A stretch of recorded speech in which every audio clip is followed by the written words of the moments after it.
Juneteenth is one of those holidays that is kind of being erased, or the information about is kind of being diluted because it might harm other people's feelings, but it's the truth, right?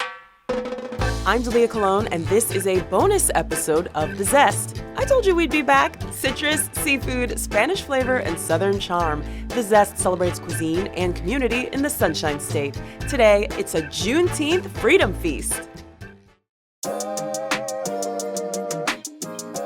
Juneteenth, or June 19th, commemorates the end of slavery in the United States. It became a federal holiday in 2021, but early celebrations date back to the 1860s, and my family has always celebrated Juneteenth, so let's all just party together, right?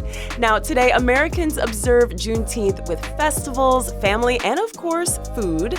So we invited influencer Kiva Williams, a.k.a. the Fun Foodie Mama, to share some of her favorite Juneteenth culinary traditions.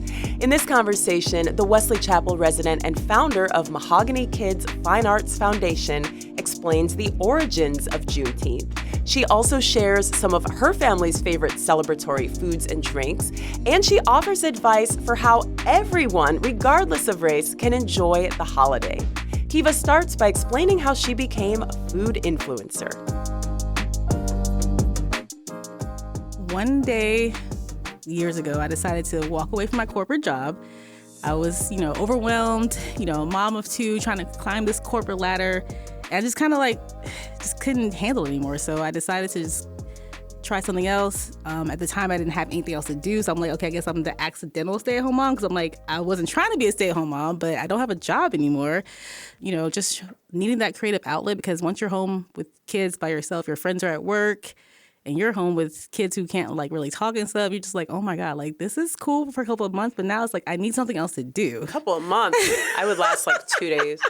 Right. So just being the creative person I am, I love the arts. I love, sharing stuff. I'm an oversharer by nature. So I'm like, you know what? People are always like, you should have a blog. You should do a blog. I'm like, you're right, I should. So I started the blog as a creative outlet, and it morphed into the Fun Foodie Mama. Because at first it was called Pursuing Happiness, because I was like, you know what? I need to pursue something that I'm happy about, because this mom gig ain't it, okay?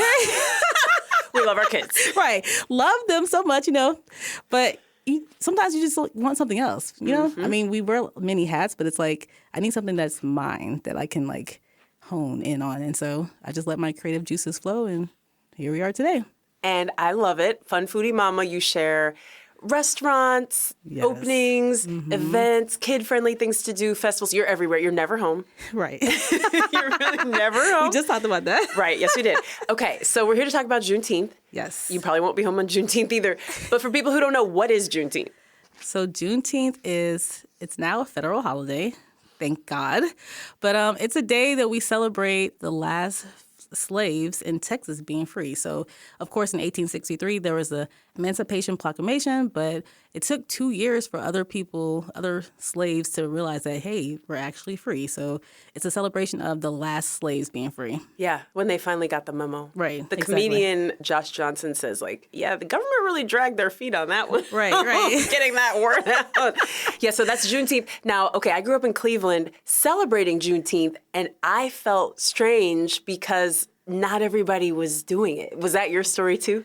Well, I grew up in Tennessee and Atlanta, and we didn't celebrate Juneteenth. I mean, I knew about it, but it wasn't in Texas, they really get down. Oklahoma, they have festivals. And my parents, we never participated in those things, but I knew about the holiday. Okay. And now that you're the parent, how old are your kids? So I have a 17-year-old, an 11-year-old, and a 7-year-old.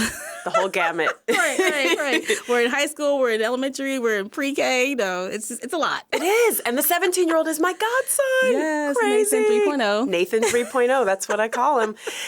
Okay, so why is it important for you to celebrate Juneteenth with your own kids? So I want my kids to know about the holiday and take action, participate. It's good to know about it, but hey, I have the ability to share about it and get them involved. And I want to start that at an early age so that they have the tradition when they get older. That's so smart. So what does that look like? So, I have a nonprofit, and sometimes we do a lot of community events in the area. And so if I'm not hosting a Juneteenth event myself, I'm taking my kids to the city of Tampa's flag raising ceremony, or we're going to like a barbecue joint to, grub down on some good old barbecue, because that's important.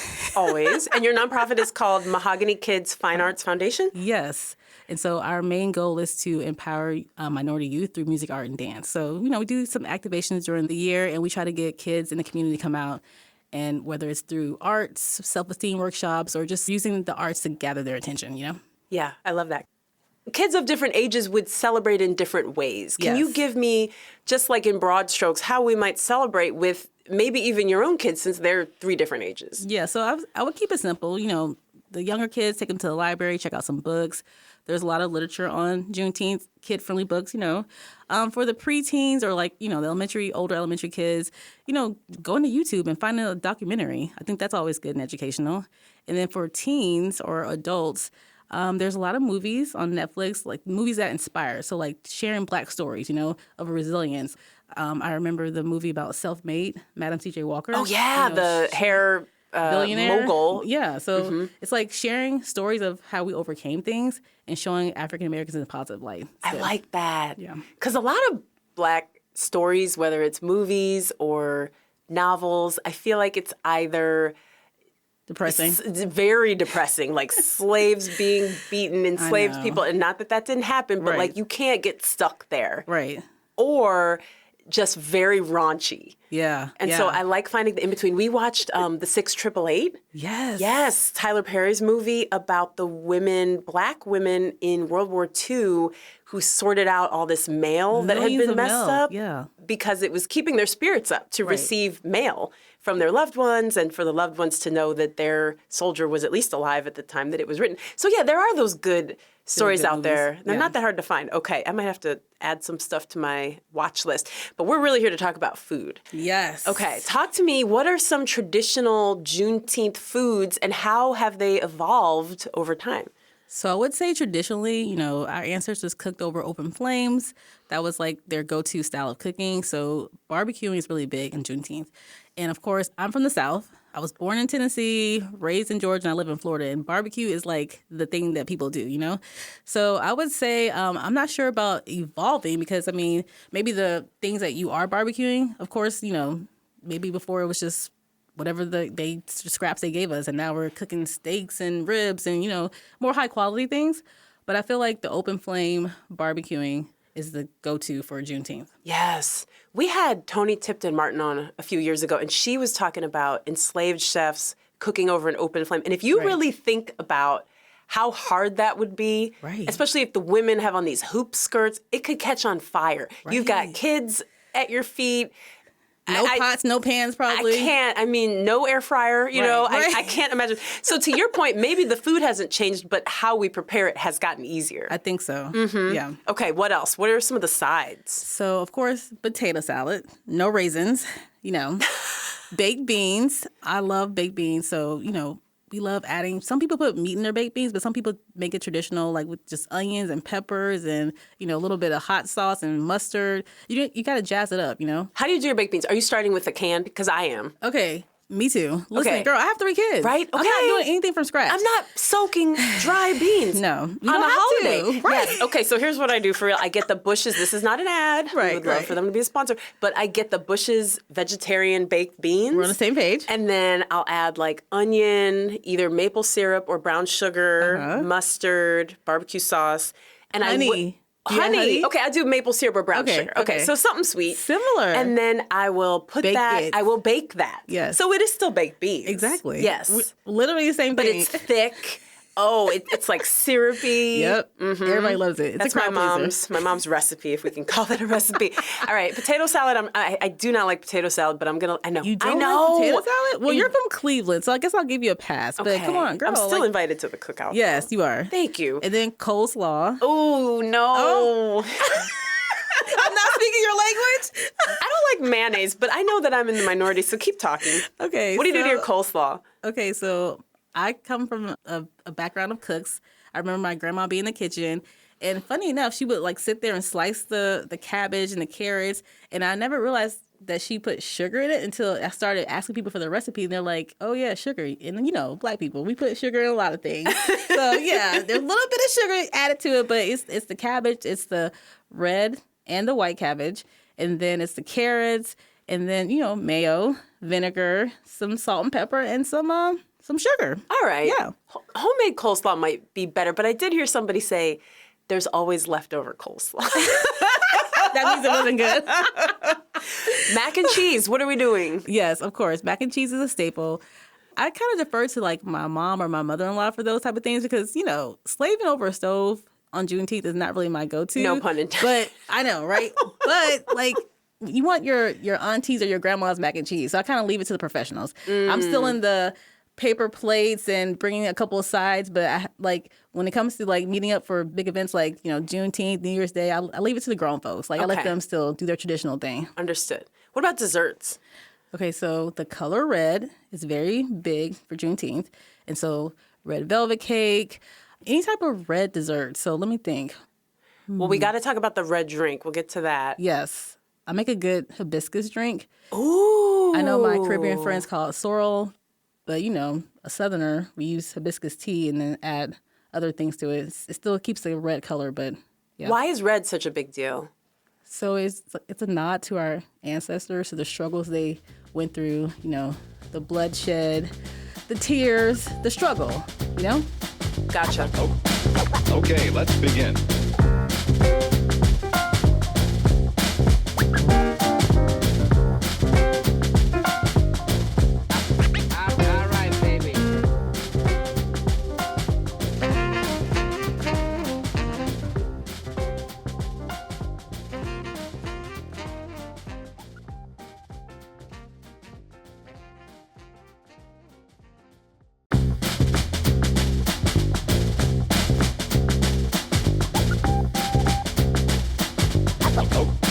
Okay, let's begin.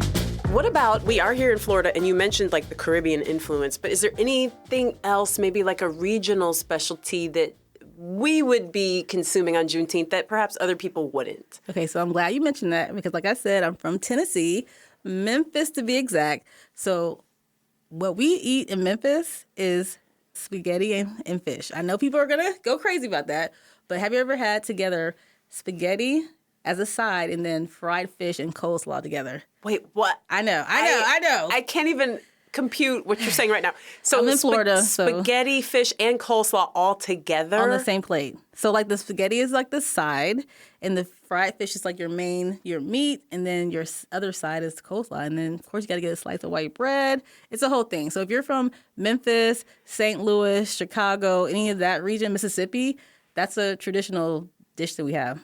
Okay, so it's 3 different things on one plate. Yeah. Okay. But it's so in Florida, people pair fried fish with grits.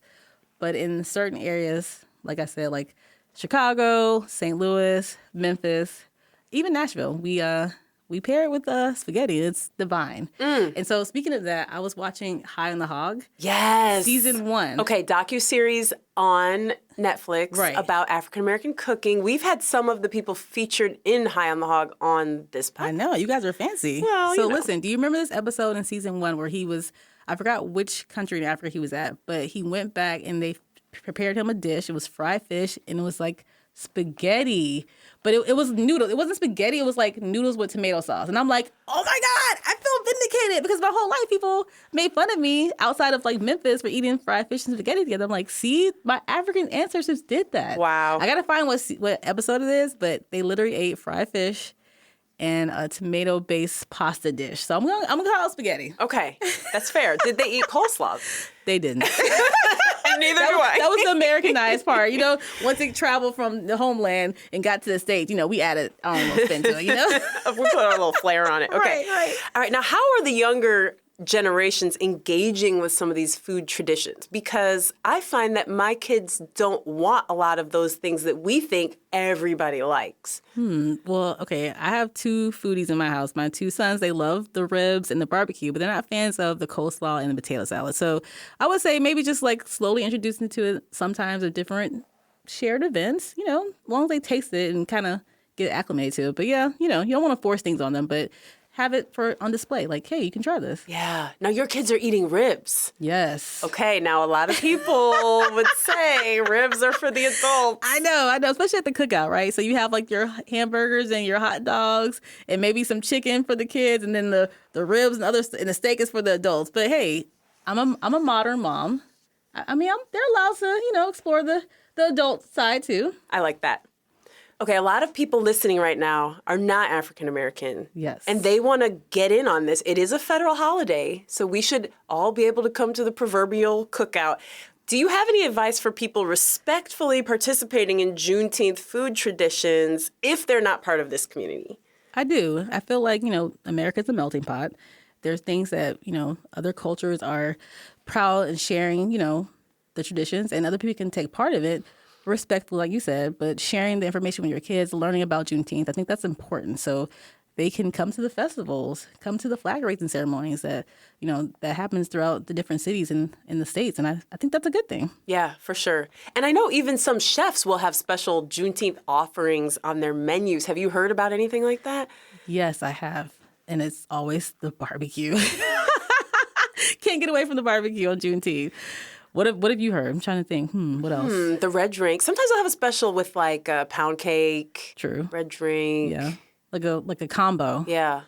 Okay, we need to talk a little bit more about the drinks because you mentioned that red drink is prominent because it represents the blood that our ancestors shed. And you make a hibiscus tea, which is like next level. Yeah. What are some other ways we can incorporate red without, spending all day making tea? Well, of course, you got to take it back old school. Kool-Aid and the flavor red. There's you don't call it like, fruit punch. It's just called red. Red. What flavor? Red. Red, right.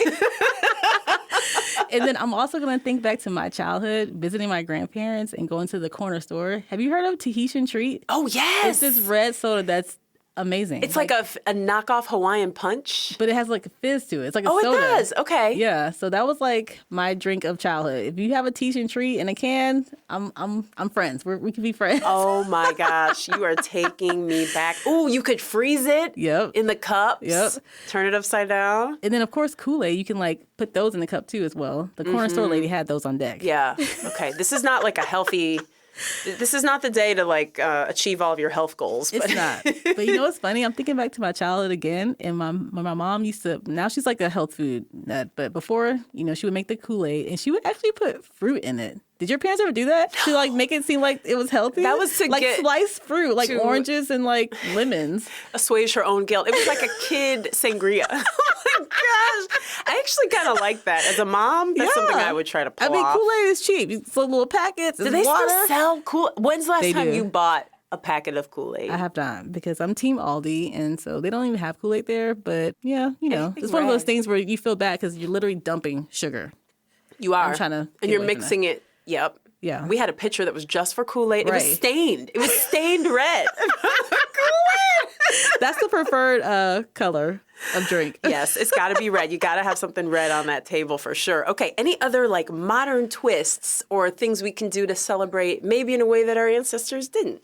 Well, I think it's important to support Black-owned businesses.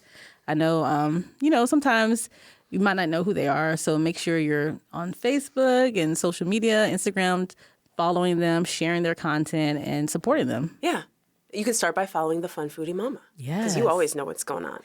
Why do you think food is such a good vehicle? Because you are the Fun Foodie Mama, but you're so much more than that because you touch on like arts and culture and history. But what makes food such a good vehicle for educating people about all of these things? I think it's a good conversation starter. So last week at my kids' school, they had a multicultural night, right? And so when you're African American, sometimes you're like, okay, what can I share? So I was like, you know what? I'm going to share about Juneteenth because that directly affects me. It's happened in the United States. I can trace it back because sometimes, you don't have that Caribbean heritage or you're not from like a country outside of the States. You're like, it's hard for you to be like, hey, I'm from what country in Africa? I don't know. Yeah. I know my white friends are like, I'm 2/5 Irish. Right. And I'm like, okay, you lost me. Exactly.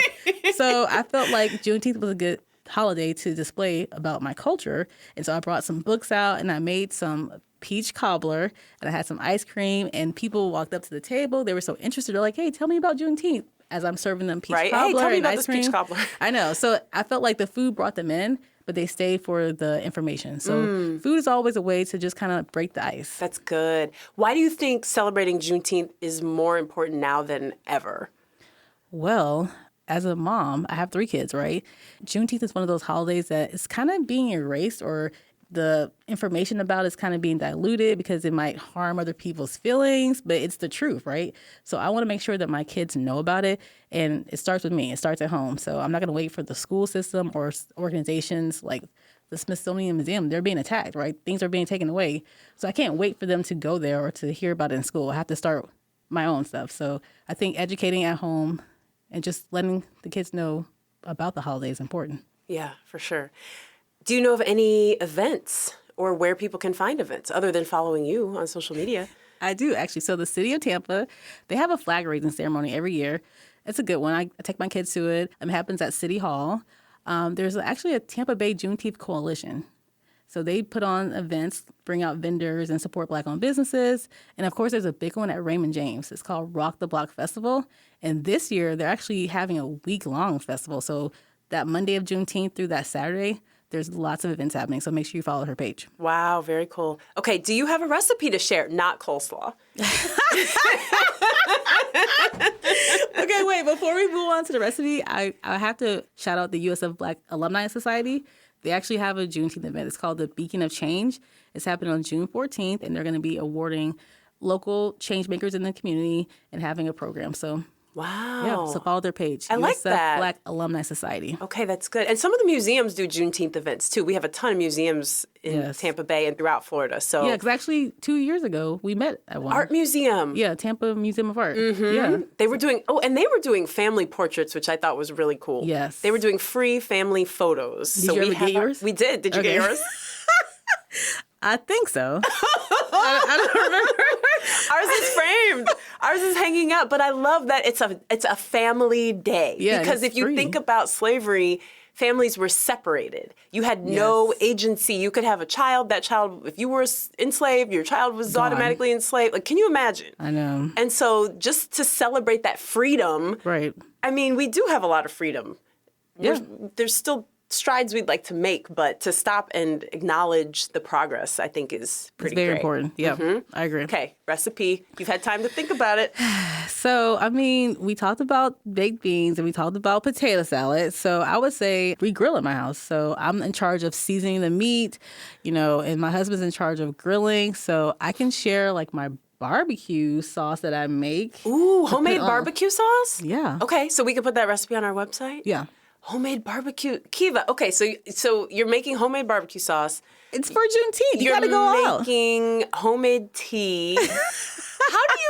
How many hours a night do you sleep, seriously? Because you're never home. I see you everywhere. I see you on TV. You're on Maggie and the Moms on WFLA. This woman is never home. I try. When you're an entrepreneur, you're just like, you're always doing something. Like, it just never stops. Yeah, you're always grinding. Yeah. Right. Okay. I seriously want to know how many hours you sleep. Well, yesterday I was binge watching Forever, so not many. Ooh, I cannot wait. Ooh, that would be a perfect Juneteenth Family movie. Yes. For teens. I would teen. say, yeah.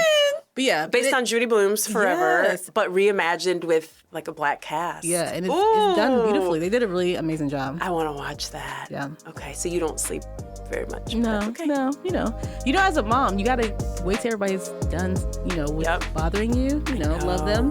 And so then after hours, that's your alone time. That's why I get up at 5 a.m. because that's my alone time. Yeah, I don't blame you. Wow. Okay, Kiva, this was fun.